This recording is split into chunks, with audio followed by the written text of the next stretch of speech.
सदाशिवसमारम्भां शङ्कराचार्यमध्यमाम् अस्मदाचार्यपर्यन्तां वन्दे गुरुपरम्पराम्।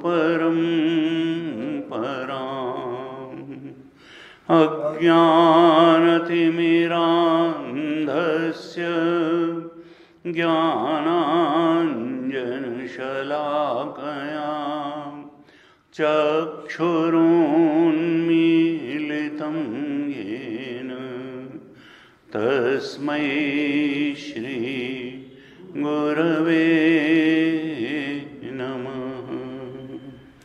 तस्मै श्री गुरवे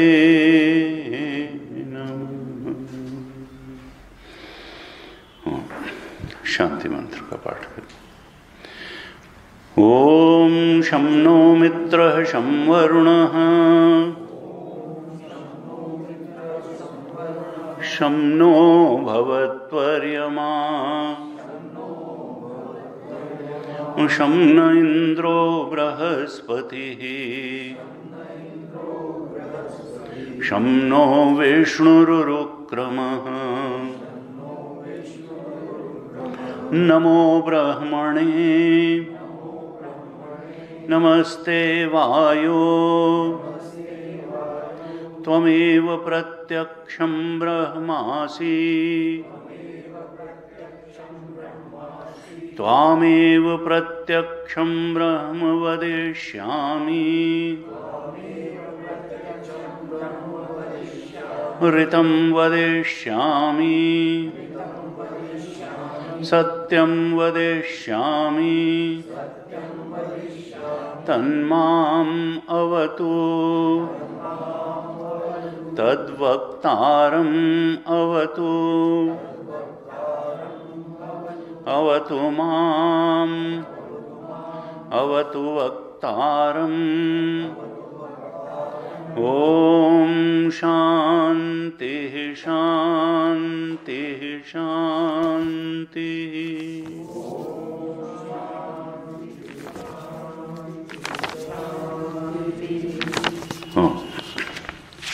चतुर्थ अनुवाक का पाठ करते हैं, पंचम अनुवाक का भी करेंगे।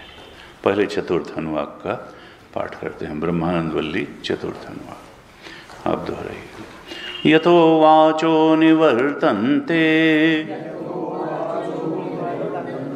अप्राप्य मनसा सह आनंदं ब्रह्मणो विद्वान् न बिभेति कदाचनेति तस्यैष एव शारीर आत्मा यः पूर्वस्य तस्माद्वा एतस्मात् मनोमयात्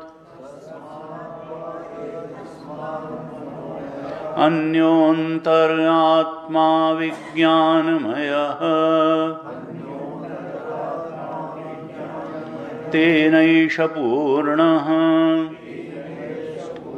स वा एष पुरुषविद एव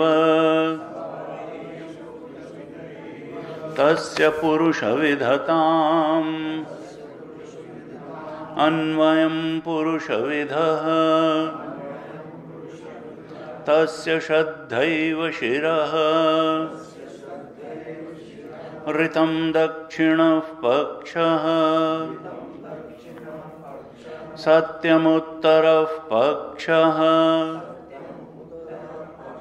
योगात्मा महपुच्छं प्रतिष्ठा तदप्येष श्लोको भवति। पंचम अनुवाक का भी पाठ करेंगे। विज्ञानम यज्ञम तनुते कर्माणि तनुतेऽपि च विज्ञानम देवाः सर्वे ब्रह्मज्येष्ठमुपासते विज्ञानं ब्रह्म चेद्वेद तस्मात् चेन्न प्रमाद्यते शरीर पाप्मनो हित्वा सर्वान् कामान् समश्नुत इति तस्यैष एव शारीर आत्मा यः पूर्वस्य तस्माद्वा एतस्माद्विज्ञानमयात्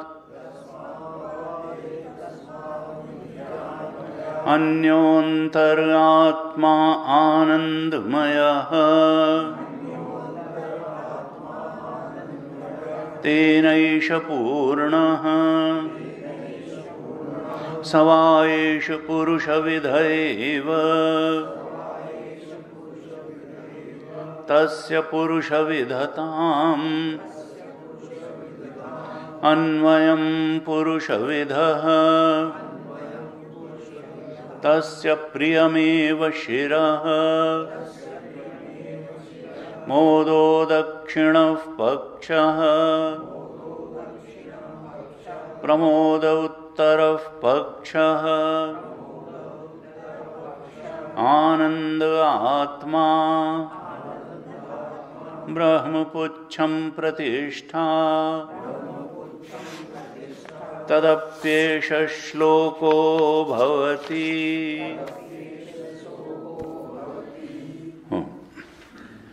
चतुर्थ अनुवाक के भाष्य का पाठ करेंगे, फिर चर्चा करते हैं।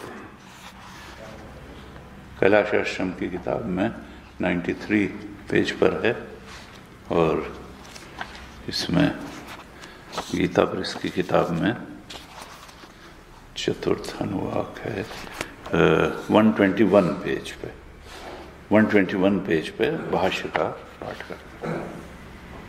यतो वाचो निवर्तन्ते अप्राप्य मनसा सह इत्यादि तस्य पूर्वस्य प्राणमयस्य एष एव आत्मा शारीरः शरीरे प्राणमये भवः शारीरः कः य एष मनोमयः तस्माद्वा एतस्मात् इत्यादि पूर्ववत् अन्योन्तर आत्मा विज्ञानमयः मनोमयस्य अभ्यन्तरः मनोमयः विज्ञानमयो मनोमयः वेदात्मा उक्तः वेदार्थ विषया बुद्धिः निश्चयात्मिका विज्ञानम् तच्च अध्यवसाय लक्षणम् अंतःकरणस्य धर्मः तन्मयो निश्चय विज्ञानैः प्रमाण स्वरूपैः निर्वर्तितः आत्मा विज्ञानमयः प्रमाण विज्ञान पूर्वको हि यज्ञादिहितायते यज्ञादिहेतुत्वं च वक्ष्यति श्लोकेन निश्चय विज्ञानवतो हि कर्तव्येषु अर्थेषु पूर्वं श्रद्धा उत्पद्यते स सर्वकर्तव्यानां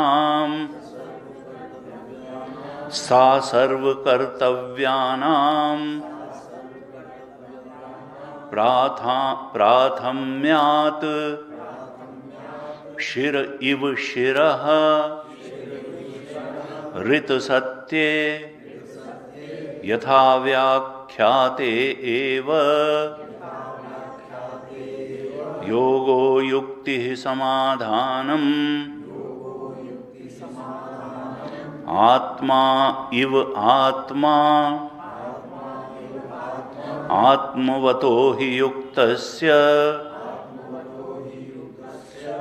समाधानवतः अंगानि इव श्रद्धादीनि यथार्थ प्रतिपत्तिः क्षमाणि भवन्ति तत्समाधानम् योग आत्मा विज्ञानमयस्य महपुच्छं प्रतिष्ठा मह इति महत्तत्वं प्रथमजं महद्यक्षं प्रथमजं इति श्रुत्यन्तरात् पुच्छं प्रतिष्ठा कारणत्वात् कारणं हि कार्याणां प्रतिष्ठा यथा वृक्षविरुधां पृथिवी सर्वबुद्धिविज्ञानानां च महत्तत्वं कारणं तेन तद्विज्ञानमयस्य आत्मनः प्रतिष्ठा तदप्येष श्लोको भवति पूर्ववत् यथा अन्नमयादीनां ब्राह्मणोक्तानां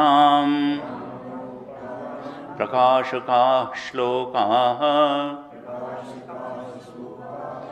एवं विज्ञानमयस्यापि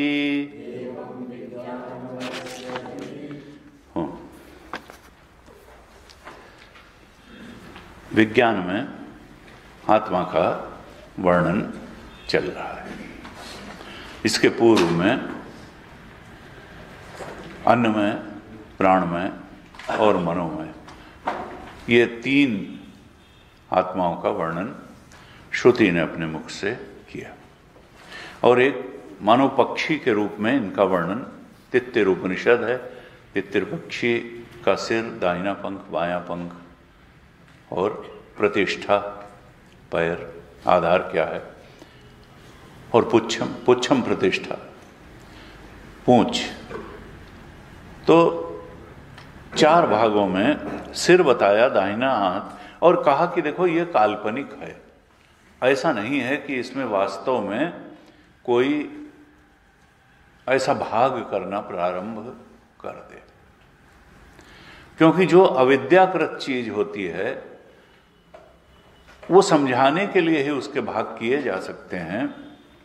और ये अन्नमय कोश के तो भाग हम जानते हैं, अपना सिर जानते हैं, दाहिना हाथ, बायां हाथ, पैर, या पक्षी में भी जानते हैं कि कहा प्रसिद्धम, इसलिए वहां कहा अन्नमय में जो भाग विभाग हैं वो तो प्रसिद्धम है, लेकिन प्राणमय के भेद करना कि ये प्राणमय का प्राण सिर है और फिर दाहिना हाथ, दाहिना भाग, बायां भाग, आधार, ऐसे ही मनोमय का और फिर विज्ञानमय का भी भेद विभेद करना कि विज्ञानमय में कल पिछली कक्षा में चर्चा की, श्रद्धा एवं शिरा, उसका सिर श्रद्धा है, ऋतम दक्षिण पक्ष और सत्यम उत्तर पक्ष, योग आत्मा, मध्य भाग क्या है, आत्मा, और फिर उसके बाद में कहा महापुच्छम प्रतिष्ठा, महातत्व या हिरण्यगर्भ भी उसका आधारशिला है, उसकी प्रतिष्ठा है। तो यहां पर श्रुति जो ये कोशों का वर्णन कर रही है, आत्मा का वर्णन कर रही है, तो उसका वर्णन का अर्थ इन आत्माओं के स्वरूप को समझाना या उसका अंतिम रूप से उपदेश करना उद्देश्य नहीं है। जहां जहां हमारे शास्त्रों में सृष्टि का वर्णन आता है वो इसीलिए आता है कि उस प्रक्रिया को समझाने के बाद जो उसका अधिष्ठान है उसका बोध करा दिया जाए, क्योंकि अधिष्ठान ही सत्य है और उस सत्य अधिष्ठान के कारण ही जो उस पर अधिष्ठित चीजें हैं वो सत्य लगती हैं। जासु सत्यता ते जड़ माया, भास सत्य इव मोह सहाया। अज्ञान के कारण, मोह के कारण जो अध्यस्त संसार है, अध्यस्त पंचकोश हैं, सत्य लगते हैं। क्यों? अधिष्ठान रूप में वह ब्रह्म बैठा है, वो राम जी बैठे हैं। और ये सब कैसे हैं? कहा ये माइक हैं। यन्मायावशवर्ति विश्वम अखिलम ब्रह्मादिदेवासुरा, ब्रह्मा से लेकर के सारे देवता असुर सब भगवान कुछ नहीं करते। सूर्य को तो मालूम ही नहीं कि अंधकार भी कहीं है, उनकी माया के ही वश में है। यत् सत्वादि अमृषैव भाति सकलम, उनकी सत्ता के कारण ही ये झूठ जो है सब सच्चा लगता है, अमृषा लगता है। तो मृषा झूठ लगता है, अमृषा रज्जो यथा आहेर, जैसे है तो रस्सी, लेकिन अज्ञानी की दृष्टि में सांप के रूप में अनुभव में आती है। तो ये जो पंचकोश हैं हमको बड़े अज्ञानी जीव की दृष्टि में बहुत सच्चे हो सकते हैं, यही सार्थक हो सकते हैं, लेकिन श्रुति क्या बताना चाहती है? क्रमशः अन्नमय से आनंदमय तक की यात्रा करा करके यही बताना चाहती है कि जो आनंदमय का भी अधिष्ठान है, जो अंतरतम है, वही तुम्हारा स्वरूप है, वही सत्यम है, ज्ञानम है और अनंतम ब्रह्म है। ये यात्रा कराने के लिए, बाहर से अंदर की यात्रा कराने के लिए, अन्नमय कोश से आनंदमय कोश तक की, क्योंकि लोग कहते हैं भाई अंदर कहाँ यात्रा होगी, यात्रा तो बाहर ही हो सकती है, जाओ भाई नॉर्वे घूमाओ, अमेरिका घूमाओ, क्रूज में चले, ये अंदर की यात्रा श्रुति बता रही। नहीं नहीं, कश्चित धीरः प्रत्यगात्मानमैक्षत आवृत्त चक्षु अमृतत्वम इच्छन्न। कठोपनिषद में का कोई धीर पुरुष ही होता है जो बाहर से आंखें मूंद लेता है, जिसका परीक्ष लोकान हो जाता है, वो फिर अंतर यात्रा की तरफ प्रवृत्त होता है। कोई धीर पुरुष ही उस अंतर यात्रा को करने में सक्षम होता है। बाहर को महत्व देना छोड़ करके आंख मूंदने का मतलब है कि वहां अपना लक्ष्य न देखना, आत्मबोध में अपना लक्ष्य देखना, पुत्रेषणा वित्तेषणा और लोक एषणा की पूर्ति में ही लक्ष्य न देखना। जब ऐसा होगा तब फिर तद विज्ञानार्थम स गुरुमेवाभिगच्छेत तद विद्धि प्रणिपातेन परिप्रश्नेन सेवया उपदेक्षन्ति ते ज्ञानम। कहा तब व्यक्ति ज्ञान, भक्ति और वैराग्य के महत्व को समझ पाता है। जब पुत्रेषणा वित्तेषणा और लोकेषणा की पूर्ति में ही उसको जीवन की सार्थकता, जीवन का चरम उद्देश्य दिखाई देना बंद हो जाता है, तब फिर ज्ञान, भक्ति और वैराग्य की आवश्यकता जीवन में है। और पुत्रेषणा वित्तेषणा और लोकेषणा की पूर्ति से बहुत ज्यादा आवश्यकता है। ये बात उस साधक के मन में स्पष्ट होती है। किसके मन में स्पष्ट होती है? जिसका विज्ञानमय कोश, जिसके सारे ही कोश विकसित हैं, शुद्ध हैं, पवित्र हैं, निर्मल हैं, सबल हैं, और विशेष रूप से विज्ञानमय कोश जिसका पवित्र है, सबल है, उसको ही फिर ज्ञान, भक्ति और वैराग्य की जीवन में महत्ता और सार्थकता स्पष्ट होती है। उसके जीवन में श्रद्धा का आविर्भाव होता है। गुरु जी कहते थे जिसकी शास्त्र में श्रद्धा नहीं, गुरु में श्रद्धा नहीं है, वो मानो बिना सिर का जीवन जी रहा है। तस्य श्रद्धैव शिरः। इस विज्ञानमय का सिर क्या बताया? श्रद्धा। इसका मतलब उसका विज्ञानमय जो है, देखिए विज्ञानमय तो सबके पास है, विज्ञानमय तो चोर डाकू के पास भी है, वो भी प्लानिंग करके ही चोरी करता है, प्लानिंग करके ही हत्याएं करता है, आतंकवादी प्लानिंग करके ही जो है मास किलिंग करता है। लेकिन तस्य श्रद्धैव शिरः, वो बिना सिर का है। श्रद्धा नाम का सिर तो उसके अंदर है ही नहीं। उसको ज्ञान और भक्ति और वैराग्य की भी जीवन में कुछ आवश्यकता है, और जिस आनंद की जीवन में तलाश है वो ज्ञान, भक्ति और वैराग्य द्वारा ही प्राप्त हो सकता है। ये बात स्पष्ट ही नहीं हो पाती है। किसको स्पष्ट होगी? निर्मल होगा मन जिसका।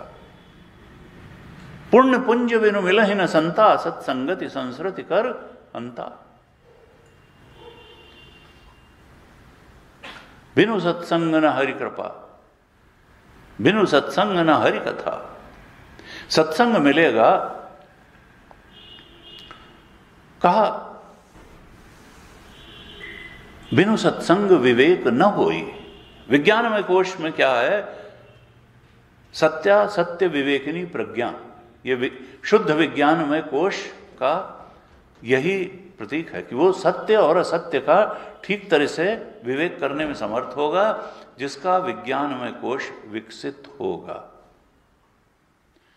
और ये बनेगा कैसे विकसित? कहा तस्य श्रद्धैव शिरः। और ये श्रद्धा जो है ये मिलेगी कहां से? कहा पूर्वजन्म के कर्म अच्छे हों, पुण्य पुंज हो, और वो किसी संत से मिलवा दे, सत्संग में जाना हो जाए।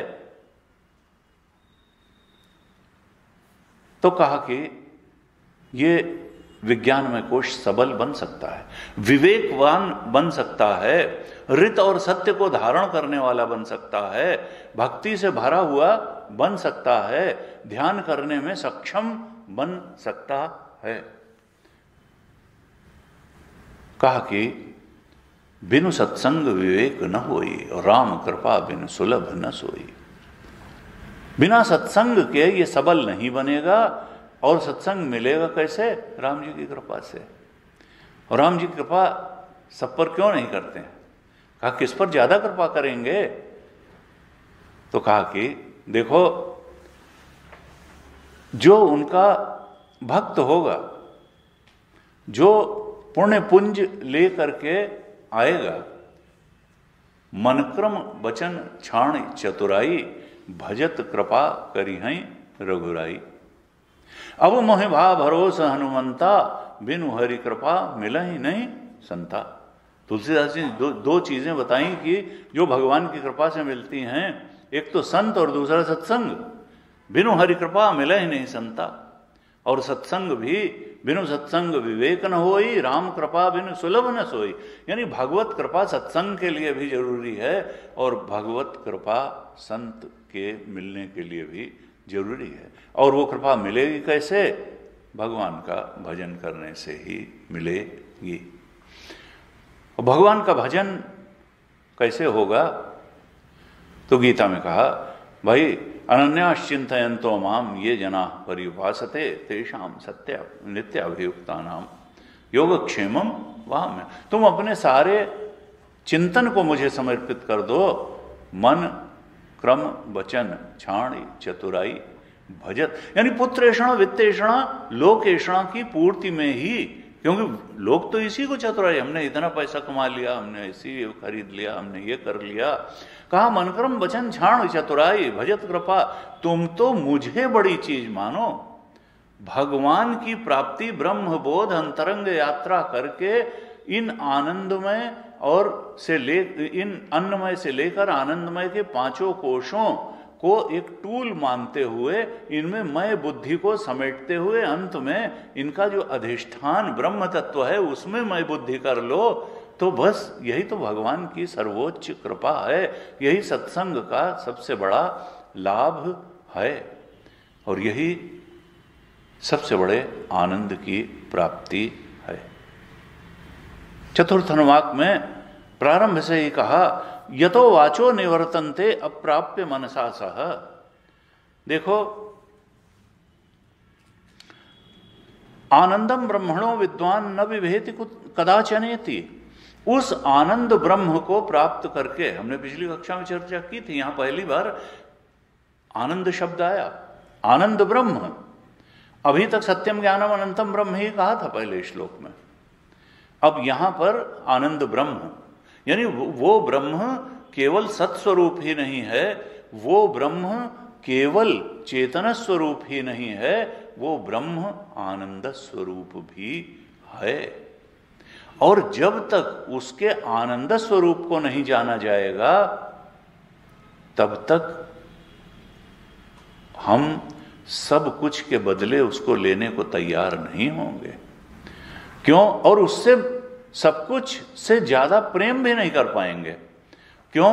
क्योंकि प्रेम उसी से कर पाते हैं जिससे सुख मिलता है। गुरु जी कहते थे कि भाई देखो, प्रेम के अपने नियम होते हैं, अपने सिद्धांत होते हैं। अगर आप किसी के सुख के कारण हैं तो वो आपसे द्वेष कर ही नहीं सकता है। आप अगर लगातार किसी के सुख के कारण बने हुए हैं तो वो चाहे भी तो आपसे दुराव नहीं कर सकता है। तो प्रेम तो उसको कर, और अगर आप उसके दुख के कारण बने लगातार, तो आप चाहे जितने निकट हों, आपसे आज नहीं तो कल वो उसका प्रेम समाप्त हो जाने वाला है। इसलिए कहते थे कि देखो, तुमको ट्राई करना चाहिए कि तुम पहले नंबर पर तो किसी के दुख के कारण न बनो। जिसका प्रेम चाहते हो उसके तो दुख के कारण ना ही बनो, और फिर हो सके तो जितना उसके सुख के कारण बने रहो। क्योंकि अगर तुम उसके दुख के कारण बने तो फिर धीरे धीरे प्रेम में कमी आना शुरू होगी, और अगर वो बहुत बढ़ गया तो फिर तो जो है काफी अलगाव भी हो सकता है, दुराव हो सकता है। तो परमात्मा से भी सिद्धांत वही है। किसी भी लक्ष्य से हम जब प्रेम करेंगे तो तभी कर सकते हैं जब हमको वो सुखद लगे। हम तप से भी प्रेम तभी कर सकते हैं, हम सत्य से भी प्रेम तभी कर सकते हैं जब वो हमको सुखद लगे। सत्य को व्यक्ति छोड़ देता है। क्यों? क्योंकि उसको लगता है कि असत्य का मार्ग पकड़ करके जो चीज मिलेगी वो आसानी से भी मिलेगी और सुखद भी होगी। अगर तो कहीं उसके मन में ये बात बिल्कुल स्पष्ट हो जाए कि नहीं, असत्य से जो चीज मिलने वाली है वो तो परिणाम में दुखद होने वाली है, सत्य के मार्ग से, सत्य को पकड़ करके चलने से ही हमको जीवन में सुख की प्राप्ति होगी, तो फिर क्या होगा कि हो सकता है इमीडिएटली, तात्कालिक रूप से हमको सत्य बोलने में तकलीफ का अनुभव हो, कष्ट लगे हो रहा है। लेकिन अगर विज्ञान में शुद्ध है, सबल है, जागृत है, तो वो देख सकता है कि सत्य छोड़ने से होने वाली तकलीफ कहीं ज्यादा होगी सत्य बोलने से होने वाली तकलीफ से। अगर उतना फोर्स ही कर ले कि हमने अगर सत्य को छोड़ करके कुछ पाने की कोशिश की है तो वो लॉन्ग रन में ज्यादा तकलीफ देह होगी और सत्य बोलने से होने वाली तकलीफ उससे कम है निश्चित रूप से, जो परिणाम में बहुत सुखद होगी। ऐसा करेंगे तो फिर सत्य को कोई छोड़ेगा नहीं। सुखद चीज ही हमको अच्छी लगती है। गुरु जी कहते थे कि देखो, दैवी संपद लॉन्ग रन में सुख का कारण बनती है, इसलिए दैवी संपद को दैवी संपद कहा जाता है, फॉलो करने लायक मार्ग कहा जाता है। 13वें अध्याय में 7 से 11 श्लोक तक, हरीश इन लोगों से कह दो खेले नहीं और सामने मूवमेंट भी ना करें, एकदम यहां सामने ना रहे। तो कहा कि जो दैवी संपद है वो इसीलिए हमारे लिए लाभकारी है क्योंकि हमको मुक्त करती है। दैवी संपद विमोक्षाय निबंधा आसुरी मता, और आसुरी संपद इसीलिए बंधनकारी है क्योंकि वो हमको लॉन्ग रन में दुख देने वाली बनती है। तो यहां पर पहली बार जो है आनंद शब्द आया है, और तलाश तो आनंद की ही है, लेकिन यह आनंद कैसे मिलेगा? ये अमृत आनंद, आत्मा का आनंद, ये तो त्याग से मिलेगा, आसक्ति के त्याग से मिलेगा। अन्नमय, प्राणमय, मनोमय, विज्ञानमय, इनसे जैसे जैसे इनमें से मय भाव निकल करके, आसक्ति निकल करके और इनके अधिष्ठान ब्रह्म तत्व में जाएगी, वैसे वैसे ये आनंद बढ़ता चला जाएगा। आनंदमय आत्मा तक, मनोमय के बाद विज्ञान, विज्ञानमय का भी जो अधिष्ठान है वो आनंदमय आत्मा है, लेकिन वो भी ब्रह्म नहीं है। हम जो जानते हैं वो आनंदमय आत्मा के ही आनंदों को जानते हैं, विषय के आनंदों को जानते हैं। लेकिन यहां हम अगर समझें कि जैसे हम प्रत्यक्ष करके विषय के आनंदों को जान लेते हैं, या सुख दुख रूप में मन वृत्ति के आनंद को जान लेते हैं, वैसे हम जान लेंगे तो न तो प्रत्यक्ष प्रमाण की गति है इस ब्रह्मानंद तक, अधिष्ठान के आनंद तक, और नहीं शब्द प्रमाण की ही गति है, क्योंकि शब्द भी वृत्ति के रूप में ही तो हम जानते हैं, चाहे ये उपनिषद के ही शब्द हों, लेकिन ये वृत्ति रूप में ही हमने जाना। जब तक इन शब्दों के अर्थ का ठीक तरह से बोध नहीं होगा और उस बोध में प्रतिष्ठा नहीं होगी, तब तक हम उस आनंद को पाने से वंचित रहेंगे। और शब्द उस आनंद तक पहुंचाते नहीं हैं। शब्द एक तरह से उसको लक्षित करके उसके थोड़ा पहले ही रह जाते हैं।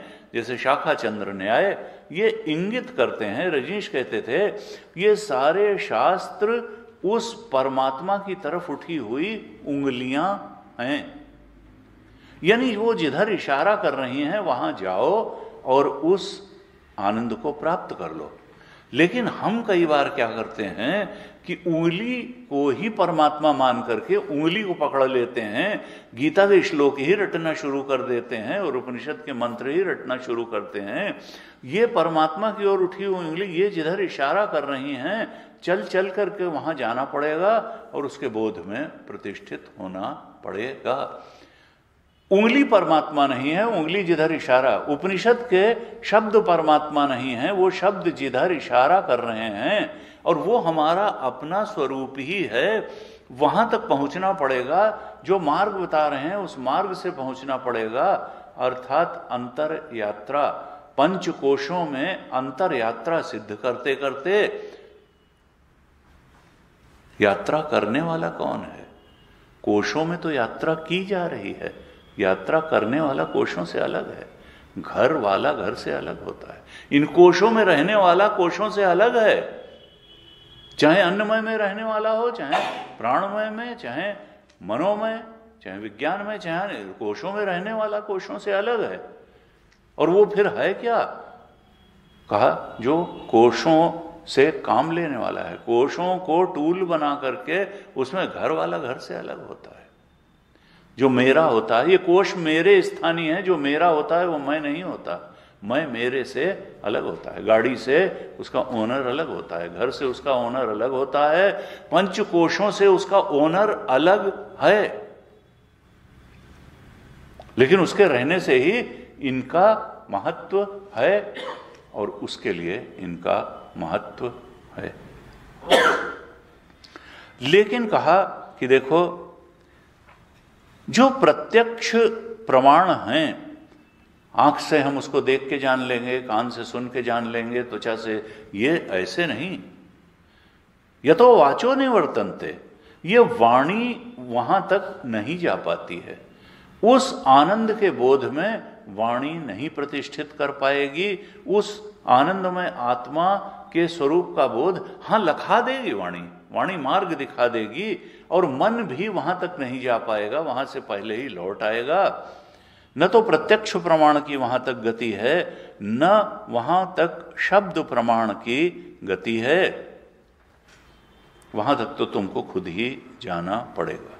हमने चर्चा की थी कि वेदांत प्रमाण है, वेदांतो नाम उपनिषद प्रमाण। लेकिन ये कैसा प्रमाण है?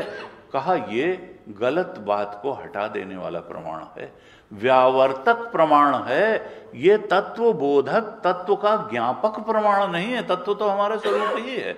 अगर वो स्वरूप न होता तो हम उसको कभी जान नहीं सकते थे। ये तत्व का ज्ञापन कराने वाला प्रमाण नहीं है।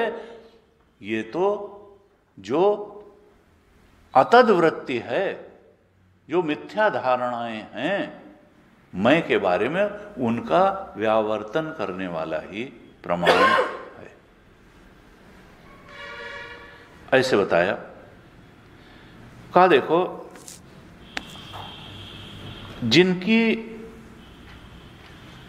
जिनका ये विज्ञानमय कोश सबल हो तो इसके लिए साधना आवश्यक है, इसके लिए श्रद्धा आवश्यक है, सत्य आवश्यक है, ऋत आवश्यक है, ध्यान आवश्यक है और भक्ति भी आवश्यक है। ये सब जो अंग हैं विज्ञानमय के, ये अगर पुष्ट होंगे, हमारे जीवन में होंगे, तो विज्ञानमय कोश सबल होगा। नहीं होंगे तो फिर ऐसे व्यक्ति जिनका विज्ञानमय सबल नहीं है, उनमें चंचलता अधिक दिखाई पड़ेगी, बहिर्मुखता अधिक दिखाई पड़ेगी। वो प्रपंचोन्मुखी होंगे, संसार को ही नहीं, संसार सच्चा तो है ही है। प्रपंचोन्मुखी दिखाई देंगे, चंचल दिखाई देंगे, बहिर्मुखी दिखाई देंगे, बिखरे हुए दिखाई देंगे, गुरु जी कहते थे ऐसे लोगों का विज्ञानमय कमजोर होता है, और विज्ञानमय को सबल बनाने के लिए हमको एक साधक का जीवन जीना पड़ेगा। हमको अपने अंतःकरण को सात्विक बनाना पड़ेगा। सात्विक वृत्तियों से जो संपुष्ट अंतःकरण है वही सबल अंतःकरण है, वही सबल विज्ञानमय की स्थिति है। अर्थात सात्विकता बढ़ानी है, हमारी बुद्धि सात्विक बने और सात्विक बने और सात्विक बने, तब हमारी पहचान साधक की हो जाएगी। तब भोक्ता से उठ करके हम साधक कहलाएंगे। ये जो विज्ञानमय आत्मा है यही असल में साधक है, और यही कर्ता है, और यही मुमुक्षु भी है। मुमुक्षु कौन है? देखिए, सत्य तो ब्रह्म ही है, लेकिन ये मुमुक्षु कौन है, साधक कौन है, मोक्ष की इच्छा वाला कौन है, प्रयोजन वाला कौन है? प्रयोजन मनोमय में भी नहीं होता। मनोमय तो एक करण है, मन जो है it is just a tool. जिसका प्रयोजन है तो कर्ता का ही तो प्रयोजन होता है, प्रयोजन जो होता है वैसा कर्ता कर्म करता है। तो ये जो प्रयोजन नाम, और प्रयोजनम अनुद्देश्य मंदोपि न प्रवर्तते, प्रयोजन नहीं देखता तो मंदबुद्धि भी उस दिशा में कोई हरकत नहीं करता है, कुछ नहीं करता। ये जो प्रयोजन कहां रहता है? विज्ञान में कोश में ही प्रयोजन रहता है। कर्ता भी यहीं बैठा है, प्रयोजन भी यहीं है, मुमुक्ष यहीं है, और यही साधक भी है। साधक बनने की ताकत विज्ञानमय में ही है। साधक मुमुक्ष ये विज्ञानमय आत्मा ही है, प्रयोजन विज्ञानमय आत्मा में ही है। लेकिन यतो वाचो निवर्तन्ते अप्राप्य मनसा सह आनंदम ब्रह्मणो विद्वान न विभेति कदाचनेति। जब इस विज्ञानमय और आनंदमय के भी अधिष्ठान रूप ब्रह्मानंद को व्यक्ति जान जाता है, तब उसके जीवन से भय विदा हो जाता है। दो ही चीजें हैं जिनमें जीवन चलता है, टेम्पटेशन एंड फियर, आकर्षण और भय। इन्हीं की प्रेरणा से जिंदगी पे जिंदगी निकलती चली जाती है। जिन चीजों का टेम्पटेशन है, आकर्षण है, वो मिलती चली जाएं, और जिनसे भय उत्पन्न होता है उनसे हम दूर हो जाएं ना। लेकिन ऐसा हो नहीं पाता है। जीवन में आकर्षण भी कुछ पूरे होते हैं और भयकारक परिस्थितियां भी आती हैं। व्यक्ति टेम्पटेशन और फियर के बीच में ही हिचकोले खाता हुआ जीवन बिता देता है, और फिर एक नया शरीर, पुनरपि जन्म पुनरपि मरणम। ये भय और आकर्षण, और देखिए आकर्षण हमेशा सुख का होगा और भय हमेशा दुख से ही होगा, ये भी तय है। और किसी चीज का भले उसके जो है आयाम बहुत हों, कि इस प्राणी पदार्थ परिस्थिति से सुख होगा, इस प्राणी से दुख होगा, लेकिन मूलतः तो हमारी जो मोटिवेटिंग फीलिंग्स हैं, मोटिवेटिंग फैक्टर्स अंदर से जो हैं वो दो ही हैं, सुख और दुख, टेम्पटेशन और फियर। यहां पर श्रुति ने कहा आनंदम ब्रह्मणो विद्वान न विभेति कदाचनेति। किसी भी सिचुएशन में और किसी भी चीज से उस आनंद ब्रह्म को के बोध में प्रतिष्ठित होने वाला भय नहीं खाता है। अर्थात परिस्थितियां बाहर रह जाती हैं, और वो आनंद जो ब्रह्म का आनंद है वो परिस्थिति सापेक्ष नहीं है, वो मन स्थिति सापेक्ष भी नहीं है, वो विषय सापेक्ष है ही नहीं। वो स्वरूप का आनंद है, वो स्वरूप से तो च्युति हो ही नहीं सकती है।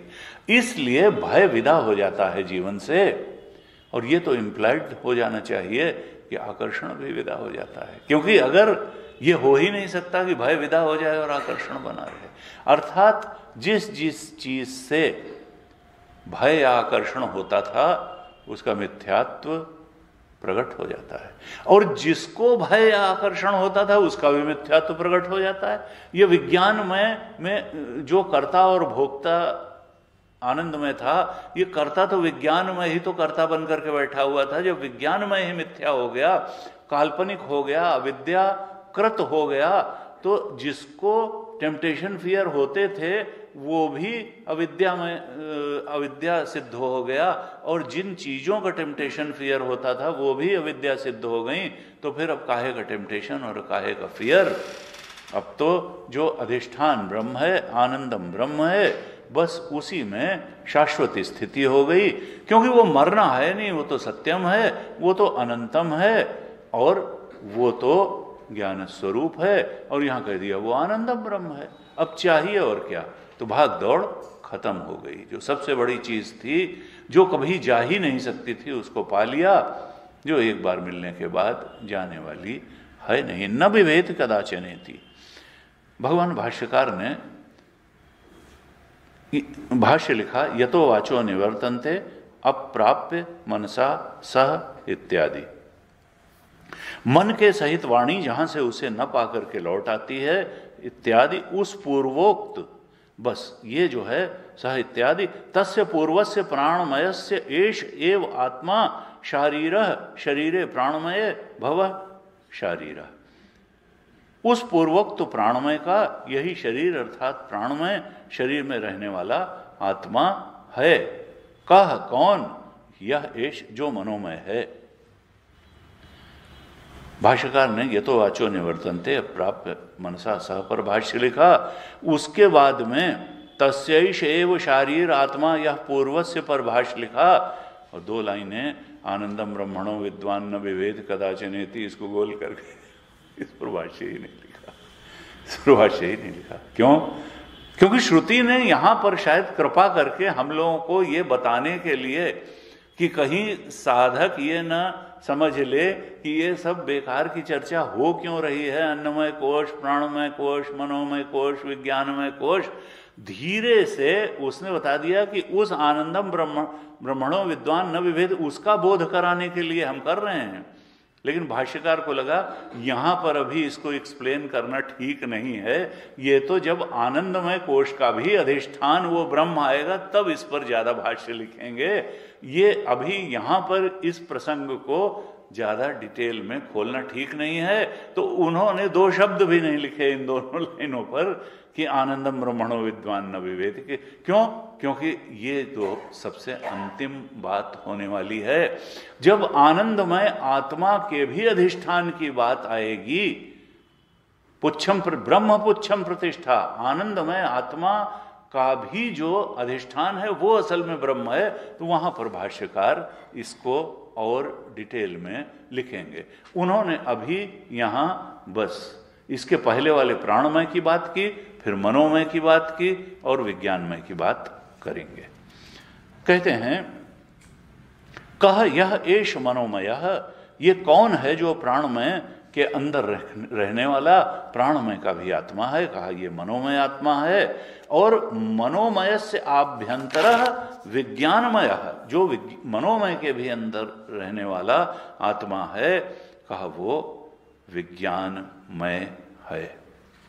और मनोमय को कहा था वेद रूप, यजुरेव शिरः, ऐसे बताया था मनोमय। ऋक् दक्षिण पक्ष, ये वाला वेद दाहिना भाग है, ये बायां भाग है, सिर यजुर्वेद है, अथर्ववेद पुच्छम प्रतिष्ठा, ऐसे बताया था। मनोमय को वेद रूप बताया था। तो फिर ये विज्ञानमय क्या है? कहते हैं वेदार्थ विषया बुद्धि निश्चयात्मिका विज्ञानम तच्च अध्यवसाय लक्षणम अंतःकरणस्य धर्म। ये जो विज्ञानमय आत्मा है ये वेदार्थ विषयक है। वो तो वेद की जो ऋचाएं थीं वो कहा था मन में है। शब्द रूप जो वेद है वो तो मनोमय रूप, मनोमय बताया था। लेकिन वेद का अर्थ वो भी निश्चयात्मक अर्थ, ये कहां पर है?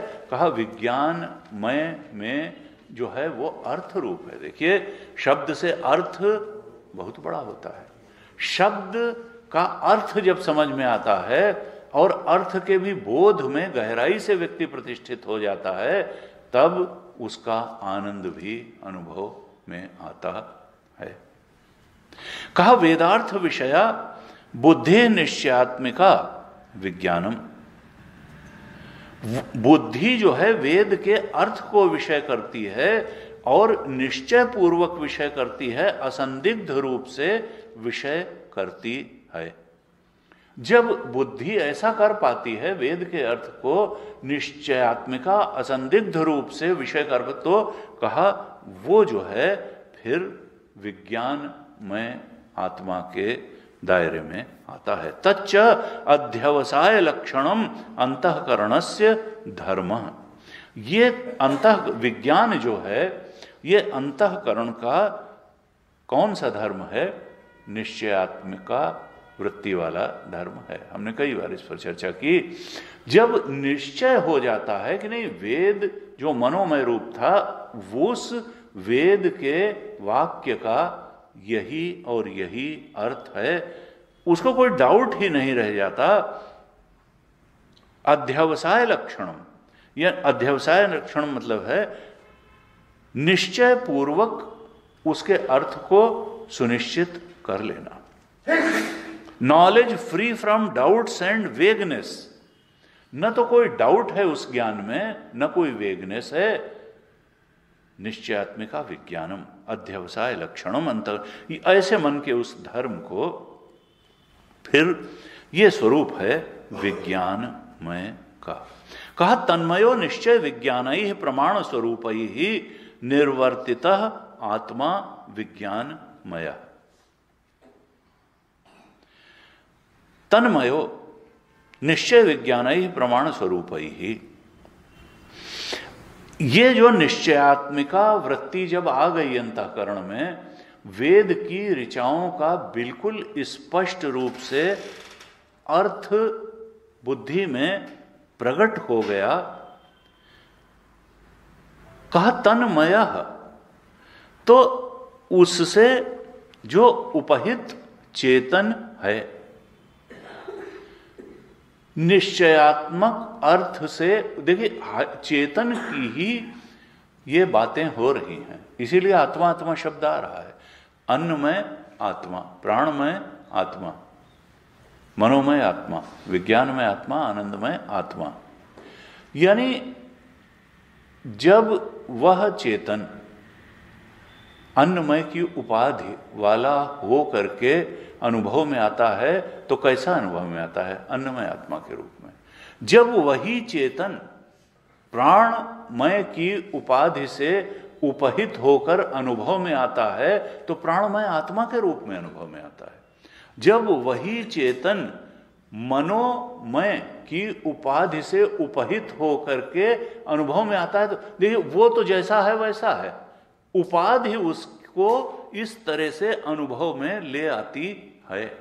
वही चेतन जब विज्ञानमय की उपाधि से उपहित होकर के अनुभव में आता है, तो कैसा अनुभव में आता है? ऐसा। और जब सबसे ज्यादा डेवलप्ड, विकसित और सहयोगी होगा मोक्ष के लिए, तब तस्य श्रद्धा एव शिरा ऋतम दक्षिण पक्ष सत्यम उत्तर पक्ष महापुच्छम प्रतिष्ठा योग आत्मा, इस प्रकार का होगा। यानी उपाधि को सबल बनाने का उद्देश्य क्या है? उपहित तक पहुंचना, उपहित के सत्य स्वरूप को जान लेना और वहां उसके बोध में प्रतिष्ठित होना। लेकिन वही ये है उपहित का ही वर्णन, ये ब्रह्म का, सत्य का, शुद्ध चेतन का ही वर्णन चल रहा है। लेकिन उपाधियों में हो करके जब वो गुजर करके अनुभव में आता है, तो कैसा अनुभव में आता है ये श्रुति बता रही है। लेकिन उसका वास्तविक स्वरूप निरूपाधिक है, वो सब उपाधियों के परे है।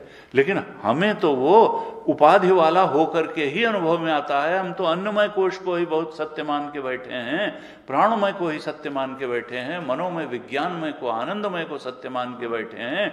इसलिए श्रुति ये बता रही कि देखो तुमको ऐसा ऐसा अनुभव में आएगा। और वो सहयोगी कब होगा अधिष्ठान ज्ञान के लिए?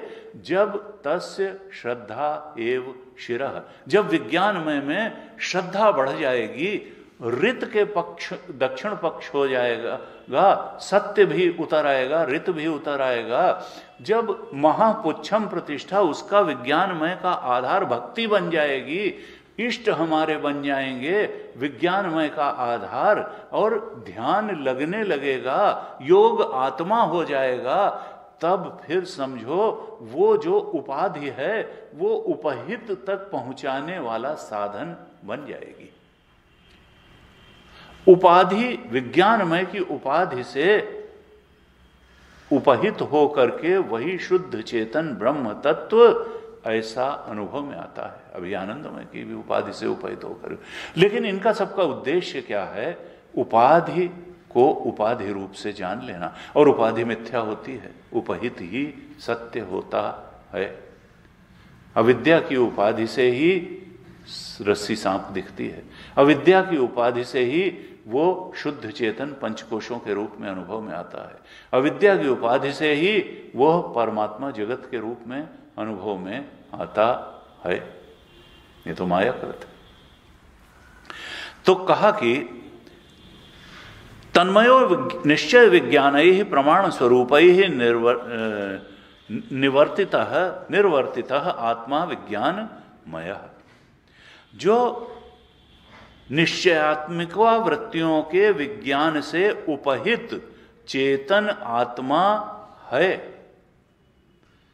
कहा प्रमाण स्वरूपेण निर्वर्तिता।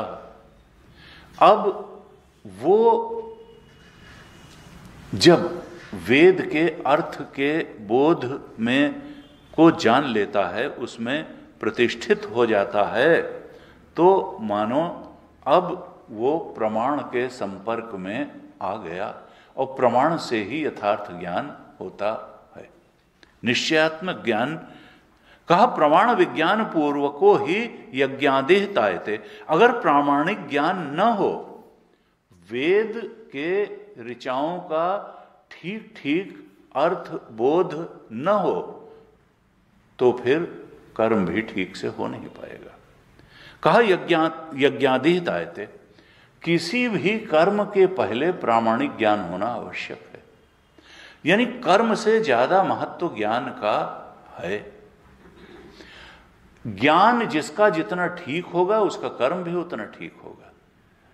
और यहां कहा यज्ञ को तायते, तायते यानी विस्तारयते, यज्ञ को ठीक तरह से कार्यान्वित करने वाला क्या है, यज्ञ को भली प्रकार विस्तार देने वाला क्या है? प्रामाणिक ज्ञान। प्रमाण विज्ञान पूर्वको, यानी प्रामाणिक ज्ञान पूर्वक ही यज्ञ का विस्तार हो सकता है। देखिए बहुत तरह के यज्ञ बताए गए, और यज्ञ का अर्थ केवल वेदी बना करके आहुति देने वाला यज्ञ ही नहीं है। गीता जी में कहा यज्ञ तो हम कर ही रहे हैं, 24 घंटे कर रहे हैं। कोई भी कर्म यज्ञार्थात कर्मणोन्यत्र लोकोयम, हम जो भी कर्म करते हैं वो असल में यज्ञ ही है। कोई भी सत्कर्म को यज्ञ का ही नाम दिया जा सकता है, और कोई भी अच्छा कर्म, सत्कर्म, निष्काम कर्म ईश्वर को अर्पित किया जाने वाला कर्म तभी ठीक हो सकता है जब उसके पीछे प्रामाणिक ज्ञान हो। मालूम तो हो कि ये कर्म कैसे करना है, क्यों उपयोगी है, इसका फल क्या आएगा, ये किसकी सहायता में कर रहे हैं, कामना पूर्ति के लिए कर रहे हैं या भगवान की आराधना के लिए कर रहे हैं। कहा प्रमाण, और ये सब जनवाने के लिए क्या सबल होना चाहिए? ये विज्ञानमय आत्मा। इसलिए विज्ञानमय आत्मा बड़ी महत्वपूर्ण है, क्योंकि ये बाकी के नीचे कोशों को भी, भावना भी तब ठीक होगी, मनों में भी ठीक होगा, प्राण में भी ठीक रहेंगे और अन्नमय और सब कर्म भी ठीक रहेंगे। कहा प्रमाण विज्ञान पूर्वको ही यज्ञादि हितायते यज्ञादि हेतुत्वम च वक्षति श्लोकेन। कहा इस मंत्र में भी ये बात बताई और वक्षति, अभी वेद स्वयं आगे बोलने वाला है कि यज्ञ आदि का जो हेतु है वो विज्ञान ही है। अगर चीज का हमको ठीक से ज्ञान न हो तो फिर उसका इंप्लीमेंटेशन भी ठीक होगा नहीं। कर्म तभी ठीक होगा जब ज्ञान ठीक हो, और ज्ञान तब होगा ठीक जब ये विज्ञान में हमारा पुष्ट हो। कहते हैं तस्य श्रद्धैव शिरा, इस विज्ञानमय का जो सिर है वो श्रद्धा रूप है। हमने श्रद्धा पर पहले भी काफी चर्चा की। गुरु वेदांत वाक्येषु विश्वासः श्रद्धा, तत्वबोध में हमने ये परिभाषा पढ़ी कि गुरु और वेदांत के वाक्य में विश्वास होना यही श्रद्धा है। और विवेक चूड़ामणि में क्या कहा? शास्त्रस्य गुरुवाक्यस्य सत्य बुद्ध्यावधारणा, शास्त्र और गुरु के वाक्यों में सत्य बुद्धि होना, क्योंकि हम गीता के वचनों पर विश्वास नहीं कर पाते, हम उसमें कई बार संशोधन करना शुरू करते हैं। हम उपनिषद के वाक्यों में सत्य बुद्ध्यावधारणा नहीं कर पाते कि ये ऐसी बुद्धि नहीं बना पाते कि ये सत्य है। नहीं, हम तो व्यावहारिक बात कर रहे हैं, हम प्रैक्टिकल बात बता रहे हैं, तो वो क्या इम्प्रैक्टिकल बात थोड़ा बता रही है ये गीता? अगर आप पुत्रेषणा वित्तेषणा लोकेषणा की पूर्ति को ही व्यावहारिकता मान करके बैठ गए हैं और आपको ज्ञान भक्ति और कर्म का महत्व समझ में ही नहीं आ रहा है, तो आपको दोबारा गीता लिखने की जरूरत नहीं है, अपनी बुद्धि का इलाज कराने की जरूरत है। और ये इलाज ही है बुद्धि का, ये बुद्धि का इलाज ही है कि देखो पुत्रेषणा वित्तेषणा लोकेषणा, तो तुम लाख व्यावहारिकता मानो, ये व्यावहारिकता इस जीवन में और यहीं तक रह जाएगी। और ये श्रुति और गीता इस जीवन के पहले को भी कंसिडर करके चल रहे हैं और बाद को भी कंसिडर करके चल रहे हैं। ये तो पूरे टाइम फ्रेम को लेकर के चल रहे हैं, पूरे देश को लेकर के चल रहे हैं। जिन देशों के बारे में तुमको मालूम नहीं, जिन जन्मों के बारे में तुमको नहीं मालूम, आगे आने वाले पीछे होने वाले जिन कर्मों के बारे में नहीं मालूम, जिन पंचकोशों के बारे में तुमको नहीं मालूम, संस्कारों वासनाओं के बारे में नहीं मालूम, प्रारब्ध के बारे में भगवान ने कहा कि मैं सबको जानता हूं अर्जुन, तुम्हारे भी सारे जन्मों को जानता हूं, इन राजाओं के भी जन्मों को जानता हूं, और तुम लोग नहीं जानते हो उसको, इसलिए तुम लोग उन फैक्टर्स को इंक्लूड करके डिसीजन मेकिंग नहीं कर पा रहे हो, रो रहे हो अर्जुन तुम कि ये मर जाएंगे और ये और वो। मैं जो कह रहा हूं वो तुमसे बहुत ज्यादा ज्ञान पूर्वक और हमारी विस्तृत दृष्टि है। मैं त्रिकालदर्शी हूं, मैं तुमको भी अंदर से बाहर तक जानता हूं, राजाओं को भी जानता हूं, और मैं तो तब भी था जब तुम नहीं थे। मैं तो कभी, मेरा अस्तित्व समाप्ति ही नहीं होता, मेरा ज्ञान जो है अक्षय है, सत्यम ज्ञानम अनंतम ब्रह्म, वो परमात्मा है। तो कहा कि देखो ये जो शास्त्र से गुरु वाक्य से सत्य बुद्ध्यावधारणा, श्रद्धा क्या है कि शास्त्र और गुरु जब शास्त्र वाक्य बोले, ये नहीं कि अपने बचपन में वो जो है बच्चों के साथ कैसे खेलता था, उसमें कोई सत्य बुद्धि अवधारणा करने की जरूरत नहीं है। गुरु वेदांत, जब गुरु वेदांत का वाक्य बोले तभी उसकी बात में सत्य बुद्धि अवधारणा करो। शास्त्र से गुरु वाक्य से सत्य बुद्ध्यावधारणा सा श्रद्धा कथिता सद्भि यथा वस्तु उपलब्धते। विवेक चूड़ामणि के 25वें श्लोक में भगवान शंकराचार्य ने कहा सा श्रद्धा कथिता सद्भि। बड़े बड़े जो संत हुए, सद्भि हुए, जिन्होंने उस ब्रह्म के बोध को प्राप्त किया, उस आनंद का अनुभव किया। ऐसे जो सद्भी हैं, संत लोग हैं, उन्होंने इसको श्रद्धा कहा कि शास्त्र और गुरु के वाक्यों में सत्य बुद्धि रखो। और इसको इतनी बड़ी चीज वहां पर बताया श्रद्धा को, भगवान शंकराचार्य ने कहा यया वस्तु उपलब्धते। वस्तु का मतलब है कि जो अवस्तु नहीं है, बाकी सब अवस्तु है, अनात्म है, झूठ है। वस्तु तो ब्रह्म तत्व ही है, आत्म तत्व ही है, शुद्ध चेतन तत्व ही है। श्रद्धा अगर बहुत ज्यादा बढ़ जाए तो ब्रह्मबोध करा देगी, ये कहना चाहते हैं श्रद्धा की। इसीलिए गीता में कहा श्रद्धावान लभते ज्ञान। गीता में एक ही चीज कही ज्ञान के लिए, ब्रह्म ज्ञान के लिए श्रद्धा। और यहां विज्ञानमय से ही तो जानोगे, और विज्ञानमय का सिर इसीलिए कहा श्रद्धा। सबसे बड़ी चीज विज्ञानमय में क्या है? श्रद्धा। और हम श्रद्धा ही नहीं कर पाते। हमको कई बार ऐसी ऐसी चीजों में श्रद्धा हो जाती है जो बिल्कुल ही दुखदाई हैं, बिल्कुल ही जीवन को पतन की ओर ले जाने वाली हैं, उसमें श्रद्धा हो जाती है। गुरु जी कहते थे ब्रह्मचारियों से, हम एक बार गए तो कहा कि भाई ये व्हाट्सएप में तुमको मिलता क्या है? जब वेद पढ़ रहे हो यहां बैठ करके, उसमें कौन सी जो है चमका रहे हो चीजें, उसको पढ़ करके कौन सा तुमको जो है अपना समय नष्ट कर रहे हो? यहां सिद्धवाड़ी में आने के बाद व्हाट्सएप का क्या मतलब है? उन्होंने कहा कि उसमें कौन सी ऐसी सूचना हो जाएगी जो कि तुम्हारे जीवन को जन कितने उत्कर्ष पर पहुंचा देगी। फिर कहते हम जयपुर गए, वहां डॉक्टर उन्होंने कहा स्वामी जी ये अमेरिकन की साजिश है इंडियन ब्रेन को पल्यूट करने के लिए।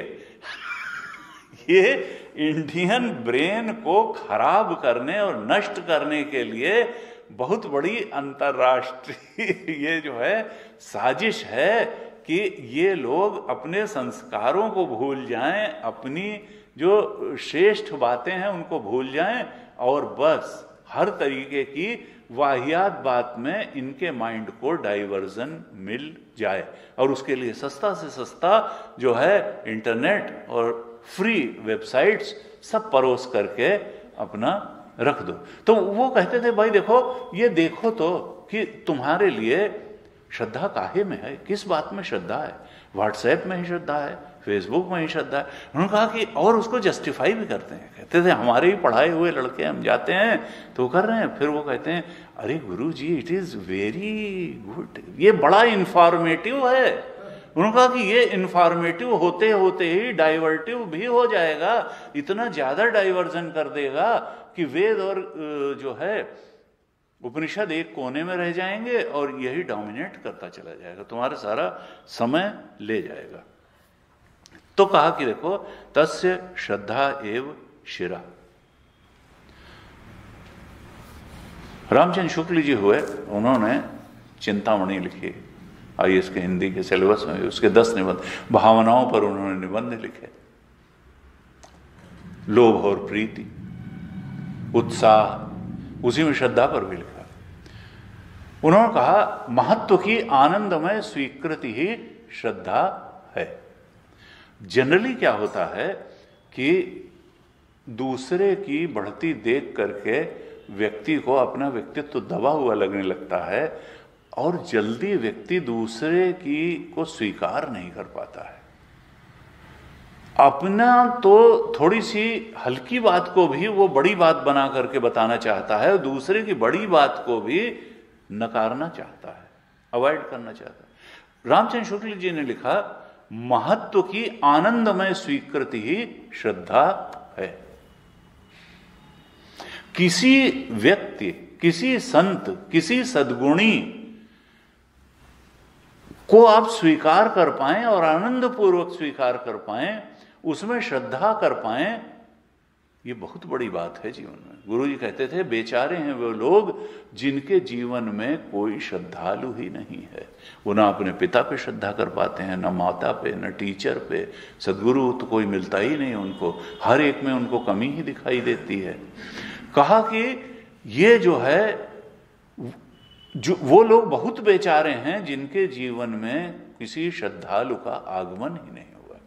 और वो कहते थे अगर श्रेष्ठ कोई सद्गुरु मिल जाए और उसमें श्रद्धा हो जाए तो समझो पार ही लग जाएगा। यहां पर कहा है कि श्रद्धा से वस्तु उपलब्ध है। भगवान शंकराचार्य ने विवेक चूड़ामणि में कहा वो श्रद्धा ही आपको बढ़ाती चली जाएगी, बढ़ाती चली जाएगी। लेकिन कहा कि ये श्रद्धा की जो सामर्थ्य है, ये जैसे जैसे कहते कई सारी बातें हो सकती हैं। एक तो भगवत कृपा से भी हो सकता है। भगवान की कृपा तो सबसे बड़ी चीज है कि कोई संत मिल गया और उस पर श्रद्धा भी हो गई, उसको आपने उससे जुड़ाव भी महसूस कर लिया। और पुण्य की पूंजी जिसकी ज्यादा होगी, जिसका अंतःकरण निर्मल होगा, यह भी श्रद्धा का प्रतीक है। श्रद्धा एक प्रकार की स्वीकृति सामर्थ्य है। बात न भी समझ में आए तो भी श्रद्धा स्वीकृत करा देती है। नहीं, ये इतने बड़े आदमी हैं, गुरु हैं, इतने तो इनकी बात ठीक होगी। हमें नहीं भी समझ में आ रही है तो व्यक्ति बिना बुद्धि लड़ाए भी स्वीकार कर लेता है। श्रद्धा बहुत बड़ी स्वीकृति सामर्थ्य है। गुरु जी कहते थे देखो जो पुण्य की पूंजी लेकर के आया है उसके अंदर ज्यादा श्रद्धा होती है। जिसका अंतःकरण निर्मल पवित्र होता है वो अधिक श्रद्धावान होता है। और मॉडर्न लैंग्वेज में इसी को कहते हैं पॉजिटिविटी। पॉजिटिविटी चीजों को राइट पर्सपेक्टिव में ले पाना। कहा कि देखो गुरु जी कहते थे कि देखो जो पॉजिटिव अप्रोच वाला होगा, जो श्रद्धावान होगा, वो शास्त्र पर भी श्रद्धा करेगा, उसको सद्गुरु श्रेष्ठ लोगों के वचनों पर श्रद्धा करेगा, अच्छी बातों पर श्रद्धा करेगा। वो ये नहीं कहेगा कि दुनिया में सब खराब ही खराब हैं, अरे अच्छा आदमी कहाँ होता। उनका वो उसकी दृष्टि यही होगी कि दुनिया में ज्यादा लोग अच्छे हैं और खराब लोग कम हैं। लेकिन खराब लोग ही चूंकि ज्यादा वायलेंट टाइप के दिखाई देते हैं, इसका लगता है कि जो अच्छे लोग हैं वो बेचारे अपनी जिंदगी जीते रहते हैं।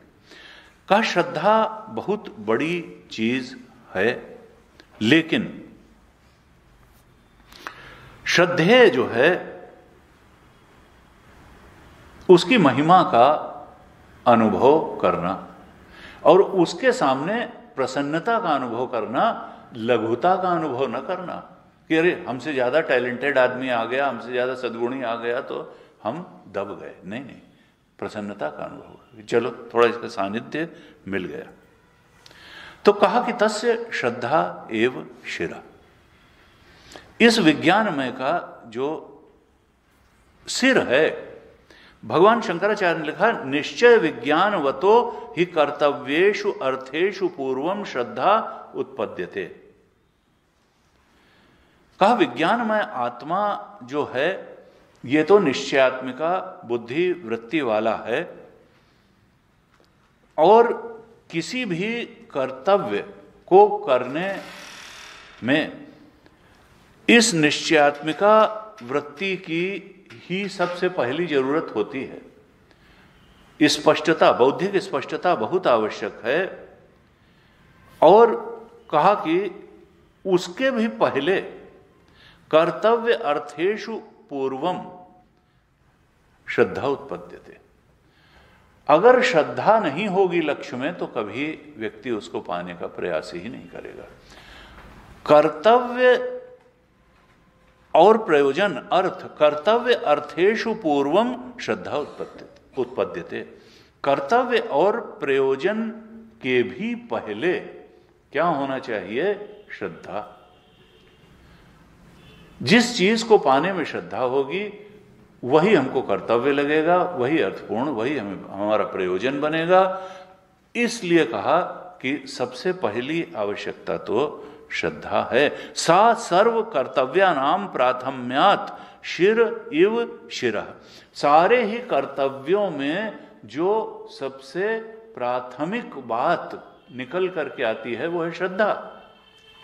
श्रद्धा होगी तभी वो हमको कर्तव्य लगेगा और हमको वो सार्थक प्रयोजन भी उसका मालूम पड़ेगा और हम कर्तव्य करेंगे। इसलिए कहा प्राथम्यात् श्रद्धा एव शिरा। सबसे पहली आवश्यकता श्रद्धा की ही होती है।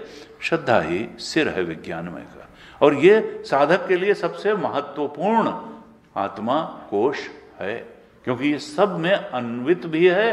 अन्नमय तक ये को काम करने में लगाएगा, ऊर्जा भी देगा, सशक्त भी रखेगा और भावनाएं भी ठीक रखेगा।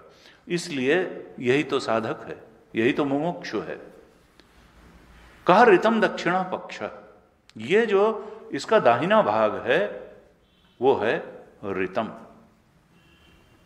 ऋतम क्या है? हमने शिक्षावल्ली में चर्चा की थी। और सत्य उत्तर पक्ष है। जब हम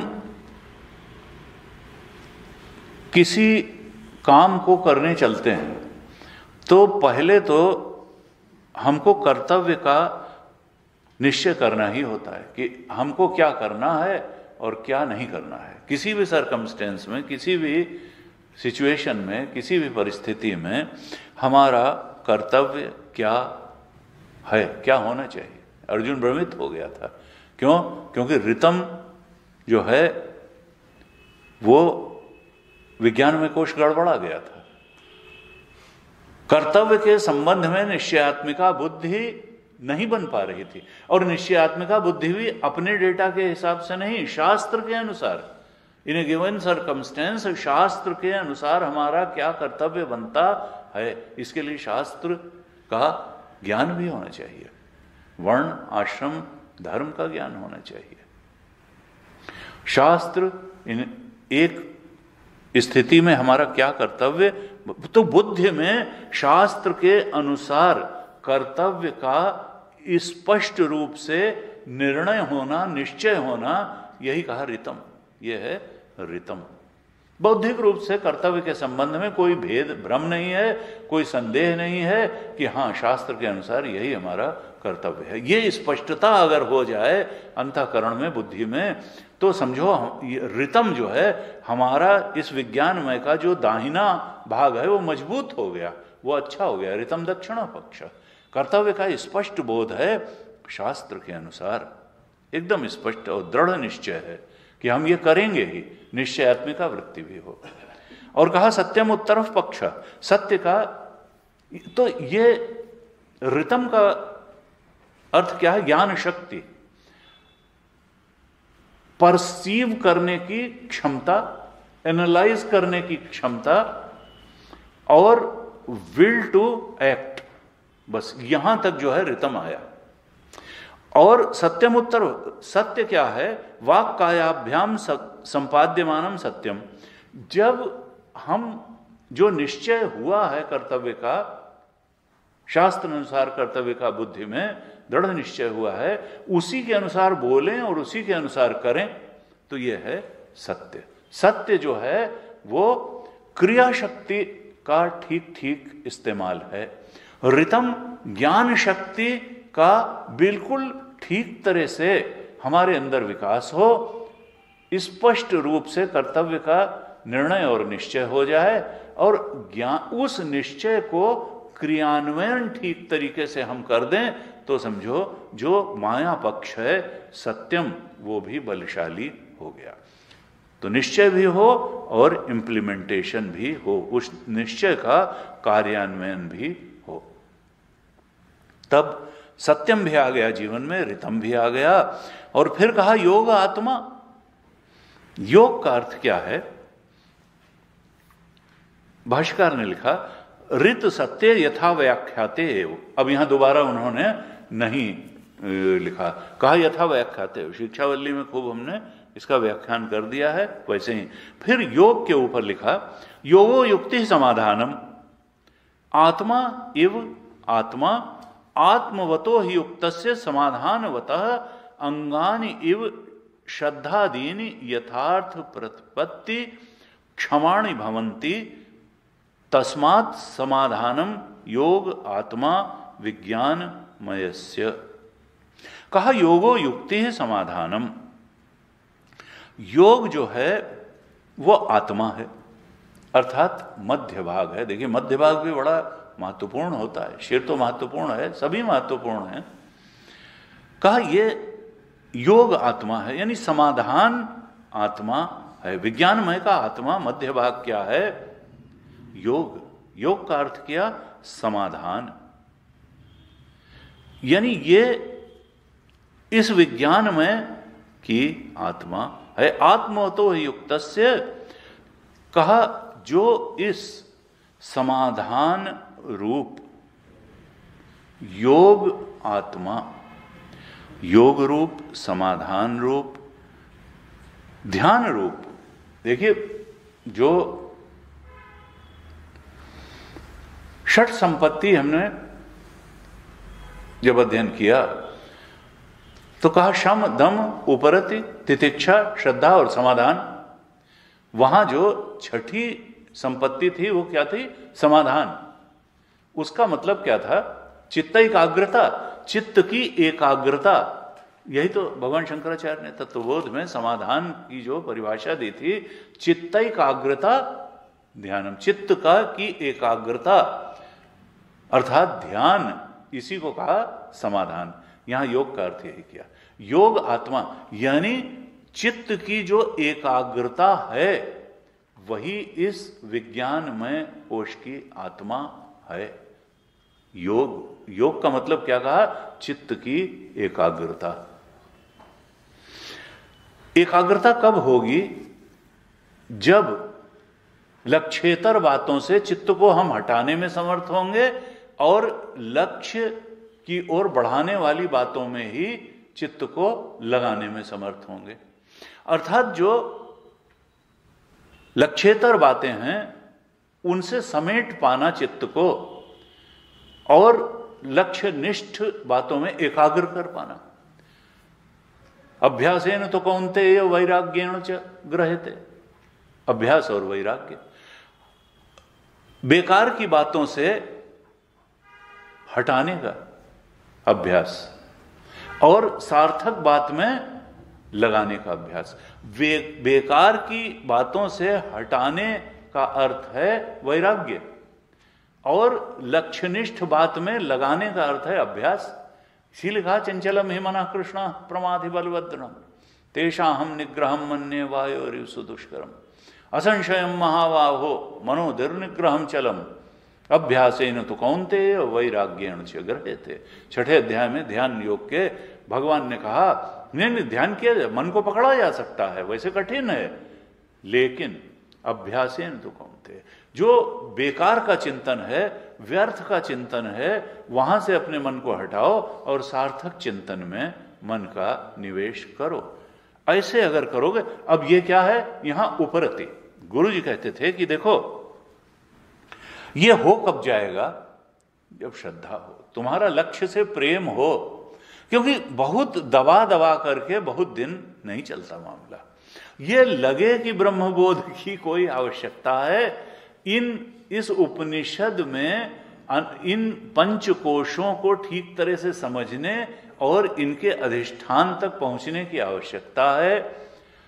ज्ञान, भक्ति और वैराग्य की जीवन में आवश्यकता है और सबसे बड़ी आवश्यकता है, ये सुखद है, ये हमारे जीवन के लिए महत्वपूर्ण है और सबसे ज्यादा महत्वपूर्ण है। ऐसा अगर करेंगे तभी उपरति सिद्ध होगी, अर्थात जो जहां से हटाना है आसक्ति को वहां से हटा पाएंगे। उपरति का मतलब यही है कि जो लक्ष्येतर बातें हैं वहां से अपने चित्त को हटा पाना, उपरति हो और फिर एकाग्रता हो।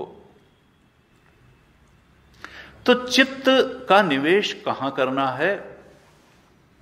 चित्त का निवेश अपने लक्ष्य में करना है, उसका ध्यान करना है और बाकी जैसे उपरति करनी है। वर्ण हमारा ठीक हो, उपरति ठीक हो। जैसे जैसे लक्ष्य से प्रेम बढ़ता है वैसे वैसे लक्ष्येतर से उपरति होती है। गुरु जी कहते थे वाइसी वर्षा है, जैसे जैसे लक्ष्येतर से उपरति होती है हम लक्ष्य से प्रेम करने में भी समर्थ होते हैं, उस पे समर्पण करने में भी समर्थ होते हैं। तो चिंतन द्वारा ही ये चीज बढ़ती है। जब उसकी मिथ्यात्व जैसे जैसे स्पष्ट होता है या उसका दुख स्वरूप स्पष्ट होता है, तो फिर सुख स्वरूप से स्वाभाविक उधर हमारा बढ़ना होता है। तो इस तरह से कहा, देखो श्रद्धा शिर है, ऋत दक्षिण पक्ष है, सत्य उत्तर पक्ष है, योग आत्मा है और महापुच्छम प्रतिष्ठा। इस विज्ञान में की जो प्रतिष्ठा है, आधार है, वो हमारे राम जी हैं, शिव जी हैं, कृष्ण जी हैं। और राम जी हमको वो कैसे मिलेंगे? कहा भक्ति, अर्थात इसकी जो प्रतिष्ठा है वो भक्ति है। भगवत भक्ति ही इसकी प्रतिष्ठा है, महापुच्छम प्रतिष्ठा। महातत्व हम जानते हैं, महातत्व या हिरण्यगर्भ या राम जी कृष्ण जी, वो पुच्छम, वो इस विज्ञानमय की प्रतिष्ठा है। हम इस पर महा पर अब अगली कक्षा में थोड़ी और चर्चा करेंगे और फिर आनंदमय कोश पर हम आएंगे, जिसका पंचम अनुवाक में वर्ण आज। ओम पूर्णमदः पूर्णमिदं पूर्णात् पूर्णमुदच्यते पूर्णस्य पूर्णमादाय पूर्णमेवावशिष्यते। ओम शांति शांति शांति। हरि ओम। श्री गुरुभ्यो नमः। हरि ओम।